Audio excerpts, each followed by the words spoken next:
আসসালামু আলাইকুম, welcome to Purple Cooking and Craft. আশা করছি সবাই অনেক বেশি ভালো আছেন। তো আজকে আমি আমার জন্মদিনের যে কেকটা বানিয়েছিলাম সেটার সেকেন্ড পার্টটা নিয়ে হাজির হলাম।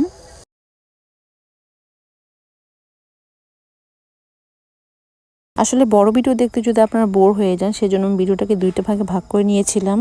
প্রায় 40-45 মিনিট বেক হওয়ার পরে আমার কেকটা হয়ে গেল। যেহেতু এটা বড় কেক ছিল তাই এটা নিচের অংশটা সামান্য পুড়ে গিয়েছিল। এটাও কোনো সমস্যা নেই, পুড়ে যাওয়া অংশটা আমি নাইফ দিয়ে সামান্য একটু কেটে ফেলে দিচ্ছি, তাহলে আবার এটা আগের মতো হয়ে যাবে। এখন আমি সুন্দর মতো এটাকে ডেকোরেশন করতে পারবো। তো কেকটাকে আমি 3টা ভাগে ভাগ করে নিব। প্রথম স্লাইসটা আমি কেটে নিচ্ছি। দেখুন মাশাআল্লাহ অনেক সফট হয়েছিল কেকটা।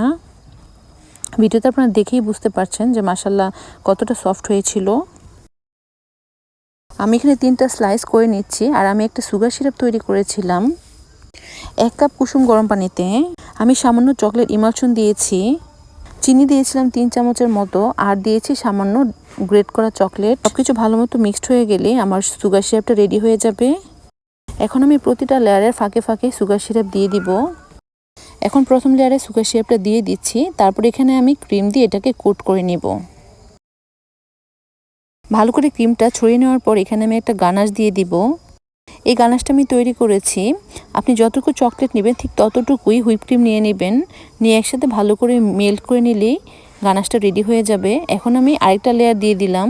তারপর আমি আবারও সুগার সিরাপ দিয়ে নিচ্ছি, তারপর আবার ক্রিম দিয়ে দিব এবং এখানে মেল্ট করা চকলেটটা দিয়ে দিব। এভাবে আমি প্রতিটা লেয়ার কমপ্লিট করার পরে সবার শেষের লেয়ারটাও দিয়ে দিব। শেষের লেয়ারটা তো আমি একটু সুগার সিরাপ দিয়ে দিব। তারপর কেকের চারপাশে একটু ক্রিম দিয়ে ভালো মতো এটাকে কোট করে নিব। এটাকে ক্রাম কোট বলে। এখন আমি এটাকে 15-20 মিনিটের জন্য নর্মাল ফ্রিজে রেখে দিব, তাতে ক্রিমটা ভালো মতো সেট হয়ে যায়। এই জিনিসটা করলে পরবর্তীতে আপনার ফিনিশিং করতে অনেক সুবিধা হবে। যখন আপনি কেকে করে ক্রিম লাগাতে যাবেন সেটা বারবার উঠে আসবে না। তো এখন আমি আরেকটা লেয়ার দিয়ে দিচ্ছি কেকের উপরে। তো লেয়ারটা দেওয়া হয়ে গেলে ভালো মতো আমি ফিনিশিং টেনে দিব। ভিডিওতে দেখতেই পাচ্ছেন যে আমি কিভাবে ফিনিশিংটা করছি। যেহেতু আমি এখানে উপরে একটু গানাশ দিয়ে ডিজাইন করব বা ডেকোরেশন করব, তাই আমার খুব বেশি ভালো ফিনিশিং আনারও দরকার হয়নি। এখন আমি উপরে একটা চকলেট দিয়ে সামান্য ডেকোরেশন করে নিব। আমি একটা পাইপিং ব্যাগে মেল্ট করা চকলেটটা নিয়ে নিচ্ছি। যেহেতু পাইপিং ব্যাগের নিচের সাইডটা একটু ছিদ্র করা ছিল, তাই এটাকে আমি একটা ক্লিপ দিয়ে আটকে দিলাম।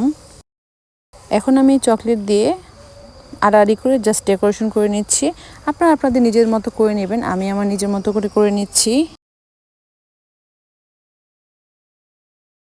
তারপর এটা শাঁসলিকের কাঠি দিয়ে আড়াআড়ি করে দাগ টেনে নিচ্ছি। ভিডিওটা ভালো করে খেয়াল করলে বুঝতে পারবেন। এখন আমি ক্রিম দিয়ে 6B নজল দিয়ে একটু ডেকোরেশন করে নিচ্ছি। আমার কাছে এই নজলটা খুব ভালো লাগে, সেজন্য আমি এটা দিয়ে একটু ডেকোরেশন করে নিলাম। এখন আমি একটু গোল্ড লিফ দিয়ে নিচ্ছি এবং সামান্য স্প্রিঙ্কেল দিয়ে ডেকোরেশনটা শেষ করে নিচ্ছি। এই তো রেডি হয়ে গেল আমার কেক। আপনাদের কাছে কেমন লাগলো অবশ্যই কমেন্টস করে জানাবেন।